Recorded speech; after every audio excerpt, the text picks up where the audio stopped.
¿Qué tal? ¿Cómo está? Buenas noches. Un placer saludarles. Soy Fernando del Rincón. Bienvenido a Conclusiones, mi casa. Es su casa. Desde aquí continuamos transmitiendo en vivo y ahora con mucha mayor razón. Usted sabe cómo están las cosas en el estado de la Florida, aquí en los Estados Unidos. Así que aún no hay para cuándo.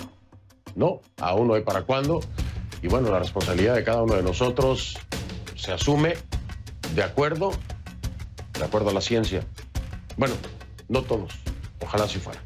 Si le parece, iniciamos entonces.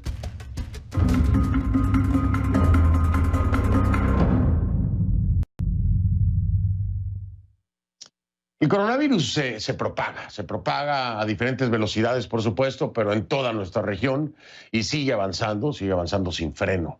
Brasil superó este jueves los 2 millones de infectados, ¿sí? Ya Brasil llega a los 2 millones de infectados. Y lo más preocupante es que sigue sin ministro de salud. ¿Cómo? Sí. Sigue sin ministro de salud, lleva así 2 meses exactos. Eduardo Pazuello, un militar en activo, sin experiencia en salud pública, es el que dirige los esfuerzos para combatir la pandemia, pues en forma interna, pero para nada se le puede considerar un ministro de salud. Bajo su mando, los casos han aumentado significativamente y además ha habido escasa coordinación central. La responsabilidad ha recaído esencialmente en los estados y municipios, es decir, en los gobiernos locales, ¿no? Brasil perdió a 2 ministros de salud y solo en un mes. Pero también ahora es Perú, el segundo país más afectado de la región, el que por segunda vez durante la pandemia cambia a su ministro de salud. Pilar Macetti asumió este miércoles la cartera de salud como parte de una amplia reestructuración en el gobierno de Martín Vizcarra. En este caso, al contrario que en Brasil, la elegida sí tiene experiencia, afortunadamente. Macetti era jefa del Comando de Operaciones COVID-19 y conoce el ministerio. Ya lo dirigió en 2004, esto durante el gobierno de Alejandro Toledo. Macetti ya adelantó meses de arduo trabajo en Perú. Escúchala. Otro aspecto que tenemos que aprender es que esto va a durar. El virus vino para quedarse. Y aquí tenemos por delante, en esta siguiente etapa de la pandemia, varios meses de arduo trabajo. Así es, esa recomendación es aplicable al resto de países si quieren controlar la pandemia, porque el virus no va a desaparecer mágicamente como lo hemos escuchado de diferentes gobiernos, ¿no? Como lo hemos escuchado empezando por el presidente Donald Trump. Eso es lo que les gustaría a muchos políticos, pero esa no es la realidad. Pero mire, vamos rápido, si le parece, con cifras para ver cuánto trabajo estamos hablando, de cuánto trabajo se tiene que hacer, ¿no? Nos vamos inicialmente, como siempre, por orden alfabético con Argentina. Allá se reportan 114,783 casos en Argentina, 114,783 y 2,112 muertos. En Bahamas, 119 infectados y 11 defunciones. Belice, 39 casos confirmados y 2 fallecidos. Bolivia, complicadísima la situación, más de 52,200 contagios, 52,200 contagios y al menos 1,942 decesos. Es muy importante, le quiero hacer el comentario, que usted tome en cuenta la densidad poblacional de cada país para que vea la gravedad, por supuesto, de acuerdo a las cifras de contagios, ¿no? Como el caso de Bolivia, por ejemplo, el caso de Perú, de Brasil. Brasil contabiliza más de 2,012,000 casos ya y 76,688 fallecidos. Nos vamos con Chile. Chile tiene 323,698 casos y 7,290 fallecidos. En Colombia la cifra sigue subiendo, 173,206 infectados y 6,029 decesos. Costa Rica con 9,546 contagios y 42 fallecimientos. En Cuba, el régimen reconoce, se lo subrayo, ¿no? El régimen reconoce 2,440 casos y 87 muertes. En Ecuador se reportan 71,365 contagios, 71,365 contagios y 5,207 muertos. De ahí nos vamos a El Salvador, donde se cuentan 10.957 casos y 298 muertes. En El Salvador, Guatemala reporta 32.939 contagios y 1.404 muertos. Haití con 6.902 infectados y 145 defunciones. Honduras, de acuerdo al gobierno de Juan Orlando Hernández, también se lo subrayo, acumula 30.036 casos y 825 fallecidos, esto de acuerdo al gobierno de Juan Orlando Hernández. En Jamaica suman 763 casos confirmados y 10 muertes en Jamaica. México también, de acuerdo al gobierno de Andrés Manuel López Obrador, suma 324.041 contagios y 37.574 muertes. Siguen los números subiendo en México. Nicaragua, de acuerdo al régimen Ortega Murillo, 3.147 casos y 99 muertos, de acuerdo al régimen Ortega Murillo. Panamá, 50.373 contagios y 1,000 muertos. Paraguay confirma 3.342 casos y 27 muertes. Y Perú acumula 341.586 infectados. 341.586 infectados y 12.615 defunciones. La Isla del Encanto, Puerto Rico, 10.575 casos confirmados y 172 fallecidos. República Dominicana, 48.743 contagios, 48.743 y 941 muertes. Mientras que en Uruguay hay 1.026 personas infectadas y 32 decesos. Venezuela, por su parte, de acuerdo al régimen de Maduro, reconoce 10.854 casos y 104 muertos. Así es como está América Latina. Pero bueno, hoy vamos a hablar de los Estados Unidos, sí, porque la situación aquí es gravísima. Así que le pido que a partir de este momento me acompañe utilizando la etiqueta numeral Conclu COVID EEUU de Estados Unidos, ¿no? La etiqueta es Conclu COVID EEUU, el hashtag es Conclu COVID EEUU. Sus comentarios, por favor, con esta etiqueta, mi cuenta en Twitter, @soyfdelrincón, @soyfdelrincón. Porque sí, aquí en Estados Unidos la situación empeora con los días, empeora. Sigue siendo el país más golpeado por la pandemia, con más de 3,5 millones de contagios, 3,5 millones de contagios y más de 138,000 muertos. 138,000 muertos. Terrible cifra. Solo dos estados, Delaware y Maine, registran un descenso en el número de casos en los últimos días. 2 estados nada más. Cada vez, por supuesto, hay menos camas de hospitales disponibles y las morgues se están llenando. Texas, Florida y Carolina del Sur reportaron récord de muertes en 24 horas. Una vez más, ¿no? Una vez más porque así ha venido siendo en días pasados. Nuevo récord. Bueno, una vez más, Texas, Florida y Carolina del Sur con nuevo récord de muertes en 24 horas. La situación ha llevado a los condados más afectados a encargar camiones refrigerados, pues sí, para poder almacenar los cadáveres. Aquí en el estado de la Florida, 54 hospitales habían alcanzado su máxima capacidad en las unidades de cuidados intensivos el día de ayer. 54 hospitales. El estado de la Florida contabiliza más de 315.700 contagios. Solo el estado de la Florida. 315.700 contagios y al menos 4.677 muertes. El epicentro de la pandemia hoy por hoy en Estados Unidos es el estado de la Florida. Aquí en Miami, un segundo cierre parece estar cada vez más cerca. Bueno, eso pensamos. Escuche a Francis Suárez. We are potentially going to be doing that soon if things do not dramatically improve. That is what we're looking at right now. We're talking about somewhere in the next few days, potentially within the next week. Bueno, podríamos hacerlo pronto, dice, ¿no? Pero yo creo que ya, como dicen en mi país, para luego es tarde. ¿Cómo están las cosas? No sé qué está esperando. Pero bueno. Francis Suárez añadió que tratará de evitar a toda costa otro cierre porque la ciudad está en el mayor nivel de desempleo. Y no tiene garantías de contar con la asistencia del gobierno federal.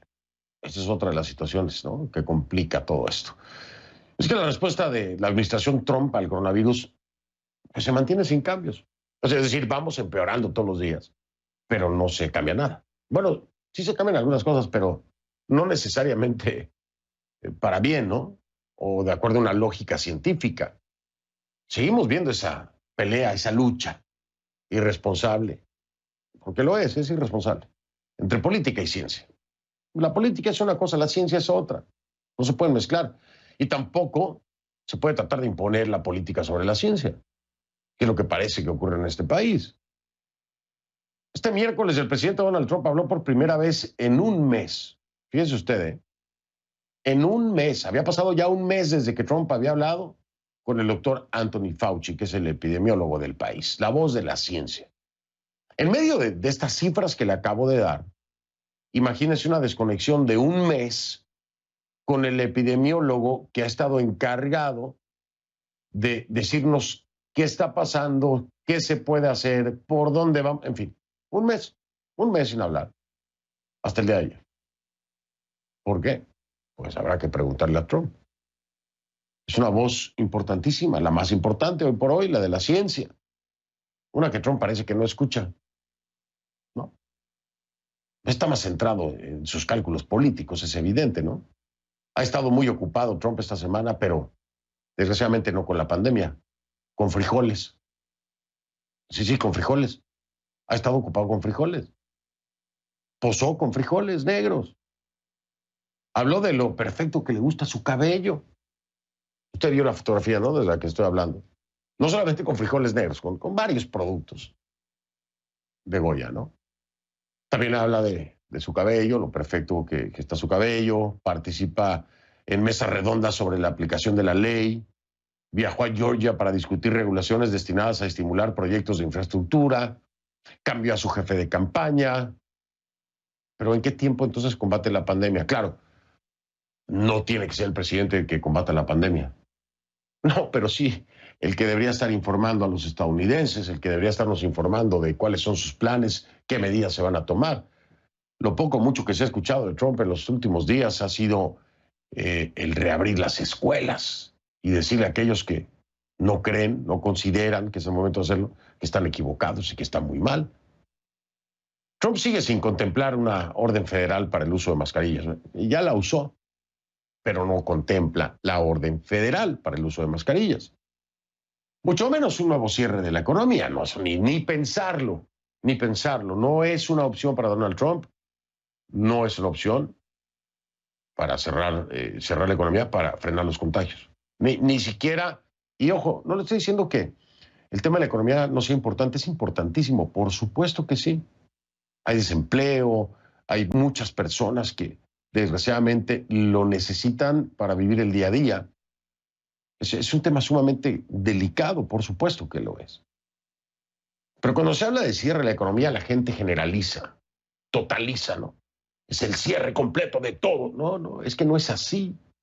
Es que no es así. Es que si hubiera estrategias, que si hubiera planes y se analizaran los números, incluso hasta por condados, podría existir una apertura gradual, parcial, acorde con la realidad de los números de COVID-19 en contagios y el número de muertos.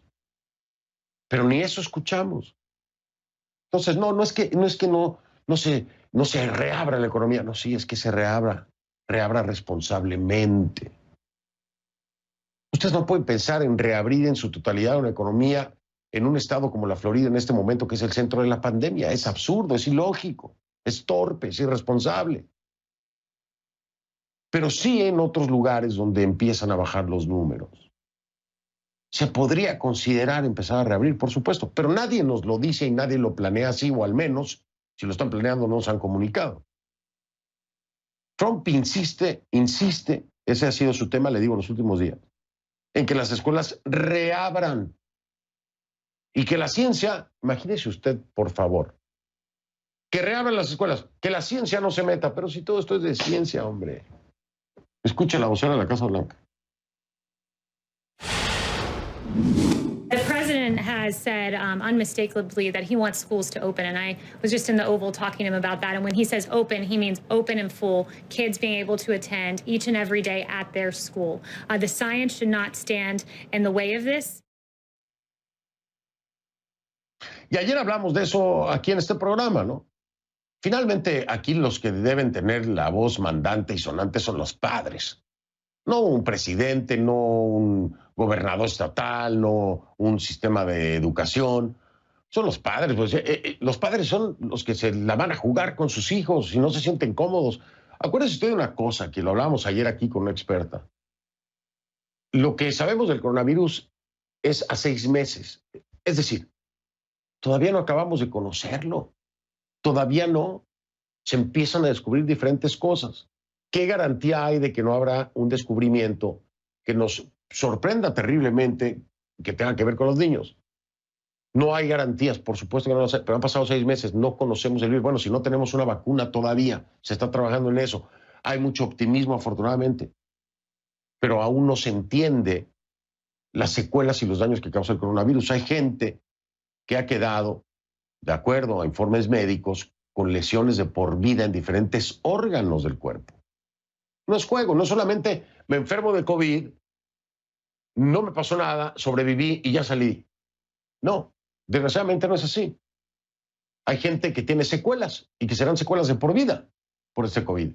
Todos los padres tienen derecho a decidir, a hablar, a determinar qué es lo que va a pasar porque es la vida de sus hijos. No son números. No son números. Por supuesto que no.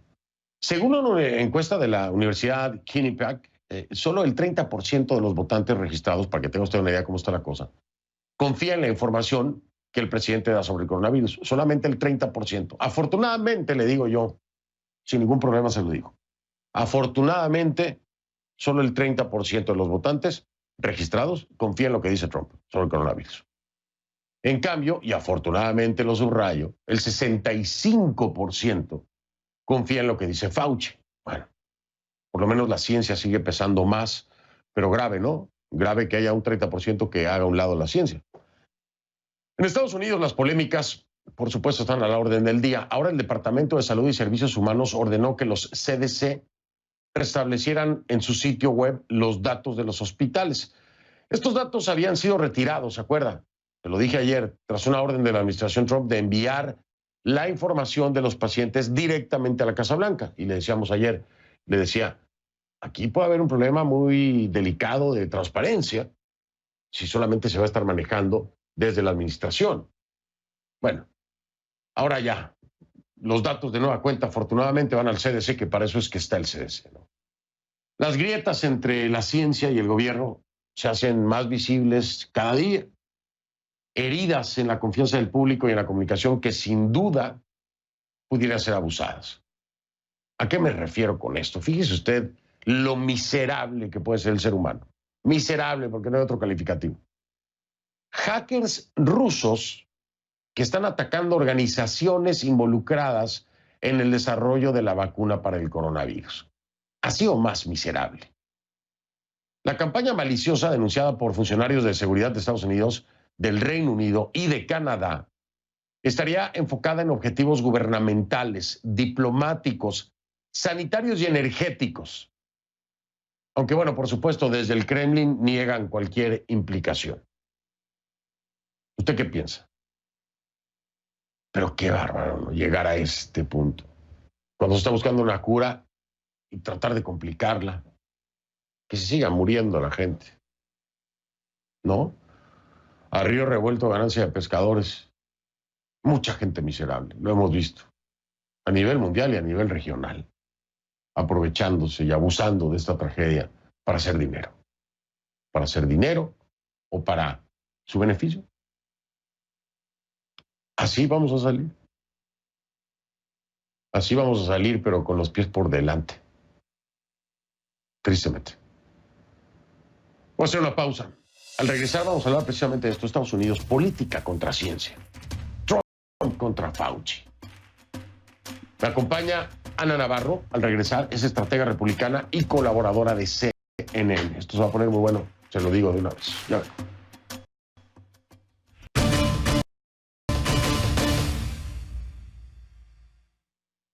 En Estados Unidos, evidentemente, y nadie lo puede negar, hay una guerra entre la política y la ciencia, entre Trump y Fauci. Entonces, ¿dónde está el liderazgo? ¿O quién debe ser el líder? Le doy la bienvenida, me da mucho gusto recibirla, como siempre, Ana Navarro, estratega republicana y colaboradora de CNN en vivo aquí en Miami. Primero, Ana, además de darte la bienvenida, déjame preguntarte cómo estás, cómo está tu familia, ¿están todos bien? ¿No ha habido infecciones de COVID? Digo, de entrada, ¿no? ¿Cómo estás, Ana? Bueno, mira, hasta el momento mi esposo y yo estamos bien, pero te puedo decir que en estos momentos, mientras hablo contigo, tengo familiares con COVID, familiares muy cercanos, una sobrina.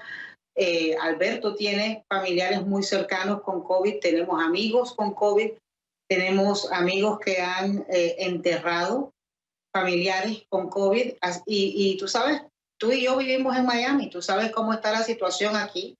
Es muy desconcertante, hay mucha incertidumbre y por lo tanto es aún más frustrante. Creo que cuando estás en un epicentro internacional de esta pandemia, como lo es Miami, como lo son estados como Texas y Arizona, es aún más frustrante ver la falta de colaboración en el gobierno federal, estatal, local, a todos los niveles. Ana, qué bueno que mencionas estos tres niveles de gobierno, porque quiero preguntarte, ahorita hablamos si quieres de esta pelea que hay entre Trump, bueno, no entre, de los ataques que hay de Trump a Fauci, porque Fauci realmente creo que no está peleando, pero a ver, entendamos esto. Es un absurdo tan grande. En este momento para nosotros, particularmente los que estamos en lugares como Miami, necesitamos tener certeza, necesitamos tener confianza en el gobierno, porque tenemos que confiar en algo, cuando estamos siendo atacados con todo este tipo de información. Hoy en Miami hubieron reportado 14,000, en la Florida, 14,000 casos. Eso es alarmante. Y entonces ver este tipo de ataque en contra del doctor Fauci, date cuenta que el doctor Fauci lleva más de 50 años trabajando para el gobierno federal en funciones médicas. Ha trabajado con republicanos y demócratas, ha trabajado con todos los presidentes de los Estados Unidos, empezando con Reagan en su función como director del Centro de Enfermedades Infecciosas. Esto es una cosa, lo que nos está pasando a nivel nacional y a nivel mundial, que no debe de ser politizada. O sea, la ciencia es la ciencia, los hechos son los hechos, las cifras no mienten. Y tratar de tapar el sol con un dedo, tratar de engañar al público, tratar de mantenernos desinformados, es criminal porque puede costar vidas y ha costado vidas. Y lo dices tú, es criminal, pero te decía yo de los niveles de gobierno, los diferentes niveles de gobierno, estatales y locales. Ana, a mí me parece, tú me corriges si estoy mal, que lo más vergonzoso es que, bueno, lo que dice Trump es vergonzoso, pero lo que ocurre con aquellos republicanos que se encuentran al frente de algún nivel de gobierno estatal o local, porque independientemente de la ciencia, le están siguiendo el juego a Trump por un tema de política. Y si Trump, está completamente desubicado y perdido con el tema de la ciencia, eso no quiere decir que nosotros, los ciudadanos que vivimos aquí, tengamos que pagar el precio porque resulta que nuestros gobernantes locales son republicanos. Pero esto ocurre a nivel nacional. ¿Tú lo entiendes igual? ¿Tú lo ves así? No es cuestión de partidismo, es cuestión de cobardía y complicidad. La verdad es que los republicanos electos, particularmente a nivel federal, le tienen terror a Trump, porque saben que un tuit negativo de Trump, que una palabra negativa de Trump, bien les puede costar su reelección. Y están poniendo sus intereses políticos por encima de los intereses de la comunidad, de los intereses de sus votantes y de ciudadanos. Y eso también es criminal, porque eso es complicidad. Mira, es una barbaridad. Estando la situación en Miami como está, Trump se hubiera aparecido aquí hace una semana y no ponerse una máscara, con el simbolismo que tiene llevar puesta esa máscara. Pese a que, de acuerdo al alcalde del condado de Miami-Dade, quien se está postulando como republicano para el Congreso en estos momentos. Hay una orden que todos los que aquí ponemos pie en el condado de Miami-Dade debemos de tener máscara. Y tenían que haberle exigido que él hiciera su parte, que él demostrara liderazgo a través de su ejemplo, de poniendo el ejemplo. Sin embargo, le ríen la gracia y se lo permiten y todo el mundo da explicaciones y justificaciones. Bueno, eso es una enorme estupidez y es un gran daño que se le hace a esa confianza que necesitamos tener en nuestros oficiales electos en estos momentos. Es terriblemente preocupante porque no sabes si la información que estás recibiendo es veraz o no. No sabes a quién creer. No sabes si las decisiones que se están tomando en términos a las escuelas, en términos a la economía, en términos en lo que se abre y no se abre, está basado en ciencia o basado en política. En un momento cuando tenemos que poner la política por un lado y enfocarnos en cómo remediar este gran problema. Por supuesto, además el que no predica con el ejemplo, en este caso Donald Trump, le da la libertad a muchas personas que tú y yo lo vemos, lo padecemos, porque lo quiero decir así, de personas que salen a la calle sin mascarilla. Hay muchísimas aquí en Miami, lo vemos por todos lados todos los días, porque claro, la respuesta directa es, bueno, el presidente de Estados Unidos no la usa, ¿por qué la voy a usar yo? No me pueden obligar. Y ahora voy a ir a la pausa, pero quiero regresar a hablar contigo sobre el daño social que ha generado Donald Trump con estas actitudes. ¿A qué me refiero? Empezó a convertir este tema no solamente en un tema de política, sino también en un tema de libertades civiles. Gente que habla de libertades que han sido violadas porque se les obliga a usar una mascarilla, y lo convirtió en otros temas que han desgraciadamente encontrado un nicho de locos para decir que se están violando sus derechos, etcétera, porque se les obliga a usar mascarilla. Y entonces se ha convertido en un debate el tema de la mascarilla. ¿Podemos culpar a Trump de haber generado esta actitud y esta percepción, o es un tema que ya existía dentro de la comunidad estadounidense, no necesariamente empujado o promovido por la política y la actitud del presidente Trump? Me dices después de la pausa si te parece, Ana. Regreso en un momento. Ana Navarro, estratega republicana y colaboradora de CNN en vivo acá en Miami. Ya regreso en un momento. El mundo cambió y triunfarán los que estén preparados. La Escuela Europea de Gerencia te ofrece formación en línea con la más avanzada plataforma tecnológica, con el prestigio y reconocimiento europeo y la certificación internacional de calidad ISO. www.eegerencia.eu. Conclu COVID EEUU, esa es la etiqueta, el hashtag Conclu COVID EEUU. Sus comentarios con esta etiqueta, mi cuenta en Twitter, @soyfdelrincón, @soyfdelrincón en Twitter. Ya vengo.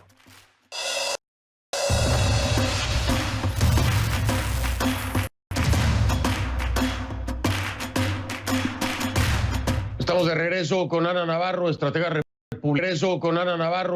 republicana, colaboradora de CNN, en vivo, desde aquí, desde Miami. Ana, te decía yo, el explicador en jefe, como ya le dicen a Fauci, ha sido muy claro en términos de lineamiento. Como ya le dicen a Fauci, ha sido muy claro en términos de lineamientos, al igual que la CDC. Pero el tema de la mascarilla de pronto cae en una distorsión de la realidad en un grupo que mayormente son seguidores de Donald Trump. Veíamos la encuesta que les presentaba hace un momento aquí en el programa. En Nueva Zelanda. Estamos de regreso con Ana Navarro, estratega republicana, colaboradora de CNN, en vivo, desde aquí, desde Miami. Ana, te decía yo, el explicador en jefe, como ya le dicen a Fauci, ha sido muy claro en términos de lineamientos, al igual que la CDC. Pero el tema de la mascarilla de pronto cae en una distorsión de la realidad en un grupo que mayormente son seguidores de Donald Trump. Veíamos la encuesta que les presentaba hace un momento aquí en el programa. Hay un 30% de personas que le siguen creyendo a Trump lo que dice, más que a Fauci. Y de pronto entonces esta distorsión llevó el tema de la mascarilla a un plano de derechos civiles y de libertades y no sé. Y yo digo, ¿cómo podemos llegar a este absurdo? Es generado desde tu punto de vista, claro, es generado por el mismo Trump y su manejo y sus declaraciones, o esto ya estaba en nuestra sociedad estadounidense? Las dos cosas. Creo que no son mutuamente exclusivas. Mira, Donald Trump cree que el poder de la manera que él gana es fomentando división y fomentando guerras culturales, guerras sociales sobre temas sociales en los Estados Unidos. Él cree que enardeciendo las llamas de su base en torno de esos temas, así sea inmigración, así sean los derechos civiles de los afroamericanos, así sea ponerse una mascarilla. Él necesita esos temas divisivos para poder enardecer a su base. Ese es su instrumento. Entonces, ha convertido esto, que no debería ser un instrumento político, en un instrumento político precisamente porque estamos en medio también de una campaña, porque estamos a muy pocos meses de las elecciones y las encuestas no lo están favoreciendo a él en lo más mínimo. Pero es una imbecilidad tan grande.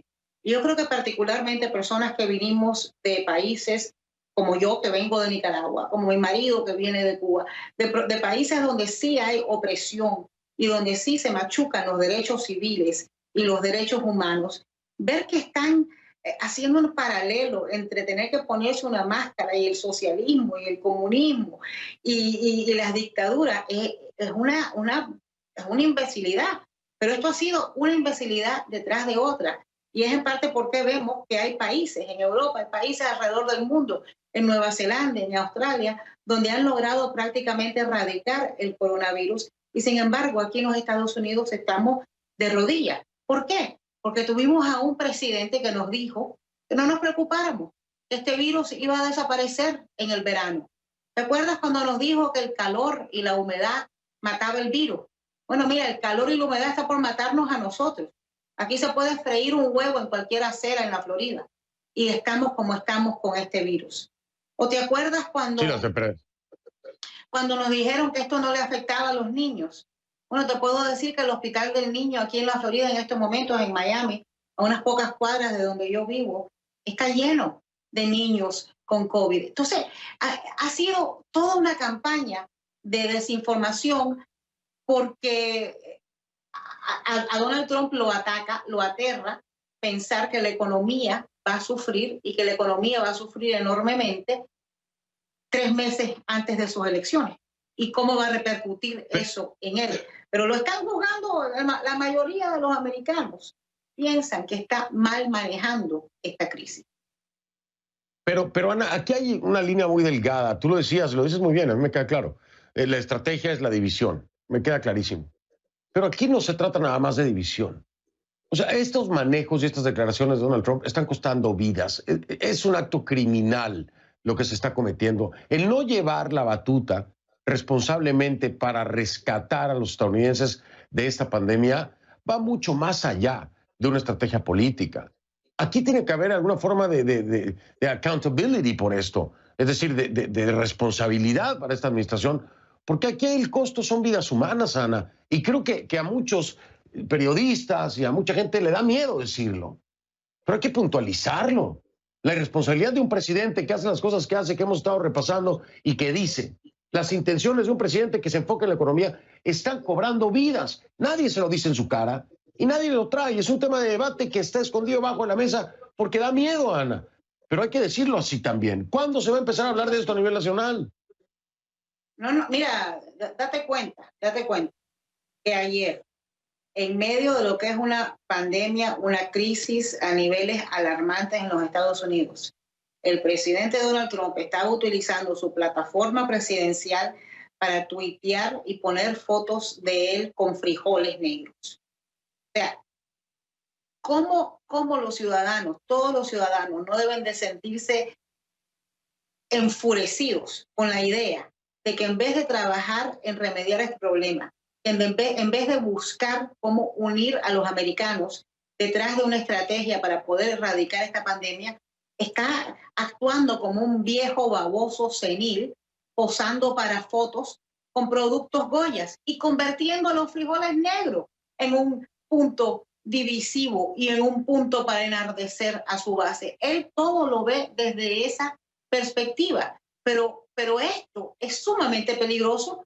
porque estás hablando de vidas humanas y no sabemos cuándo y cómo vamos a poder controlar esto, y en gran parte es por falta de liderazgo y porque tiene una base de seguidores que muchos lo siguen de una manera casi como culto y le creen todo lo que dice y hacen todo lo que él hace.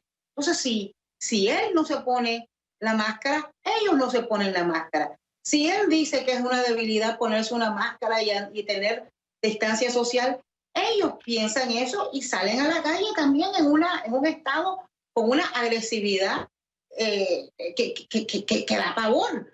Ves a personas en las calles escupiéndoles a otros y gritándoles y formando unos shows y unos espectáculos dignos de una telenovela colombiana, no de un comportamiento de personas americanas en medio de una crisis nacional.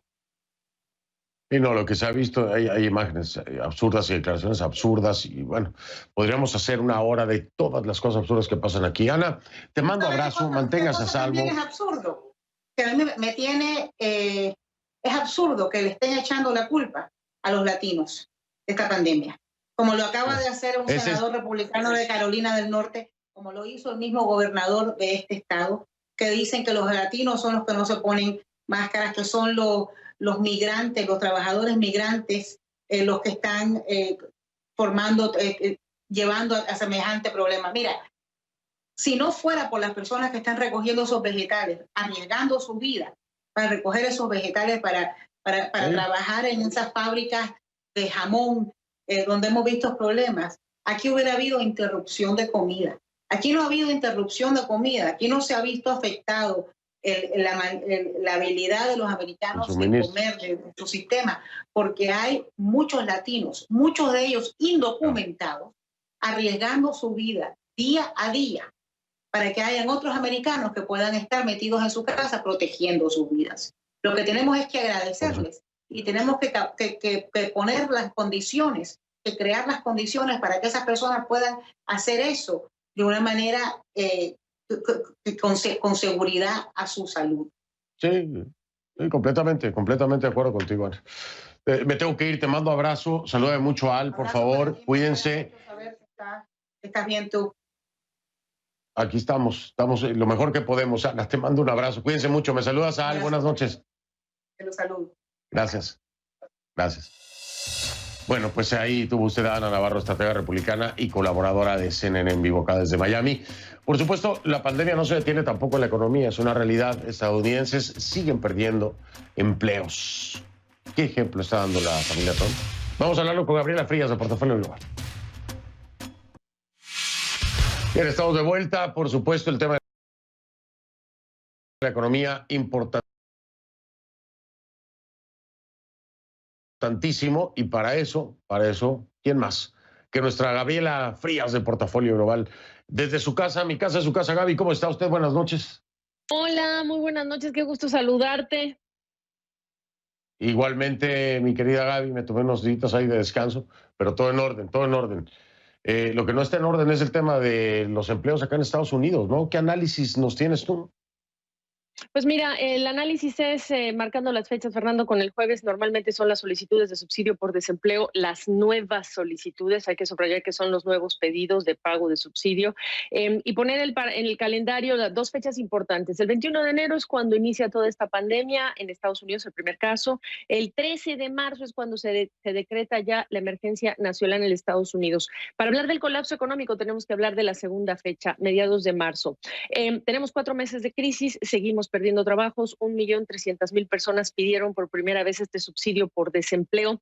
Ojo que veníamos de 6 millones a fines de marzo y ha venido bajando la cifra de cuánta gente pide este subsidio, pero la cifra de la semana pasada solo representó una reducción de 10.000. Es decir que esta bajada que veíamos ocurrir ya no está ocurriendo tan rápido como quisiéramos. Así que este es el primer dato que nos preocupa. 5 semanas en total desde la pasada. Te digo cómo viene la bajada. 1,5 millones, 1,4 millones, 1,4 millones, 1,3 millones, 1,3. Es decir, nos estamos, digamos que, atorando. Y por supuesto que hablamos de millones de personas.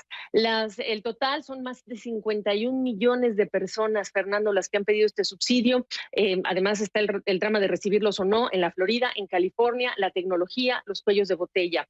Por último, decirte que estamos en el mes más complicado por muchas razones para la gente que recibe el subsidio. Julio, la próxima semana, última oportunidad de presentar la solicitud para tener los $600 adicionales. El Congreso no ha hecho todavía nada, no hay claridad. Terminando también el mes de julio, o de hecho el 25, es cuando empiezan, digamos que los desalojos de quienes no han pagado su renta. Hablamos de más de 12 millones de personas que no han podido pagar la renta, 23 millones no confían en poder pagarla, digamos que en el futuro próximo. Y estamos en el 15 de julio, ayer, declaración de impuestos, quienes crean que sobra el dinero para los desempleados, tienen que pagar impuestos también.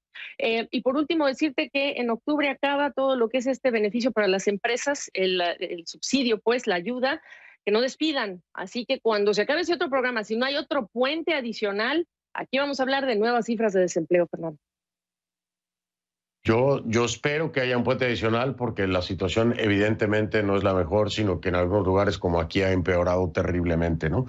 Pero déjame pasar a algo que es uno de los absurdos que tantos están dando últimamente desde la administración Trump. La hija de papi, Ivanka Trump, llamando a algo para los desempleados que se busquen algo nuevo. Que se busquen algo nuevo. A ver, Gaby. Make something new o find something new.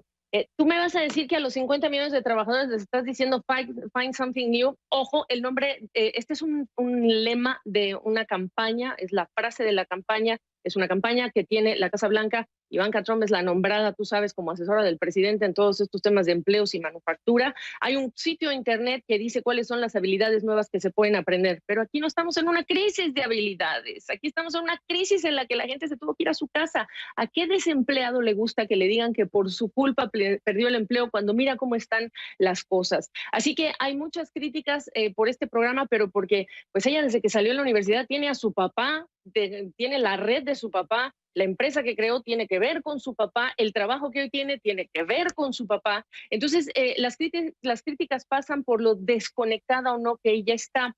Ahora, es importante hablar de Ivanka Trump en el contexto más amplio de la Casa Blanca, porque incluso Ivanka Trump pareciera para mucha gente que no muestra empatía y que se parece a su papá en eso. Pero fue Ivanka Trump la que salió directamente con el presidente a tomarse esa infame foto que tú recuerdas en junio del presidente Trump con la Biblia. ¿Quién salió con bolsa en mano? Bolsa de más de $15,000 de valor. ¿Y adentro qué llevaba la bolsa? La Biblia. ¿Y quién se la puso al presidente Trump? Ivanka.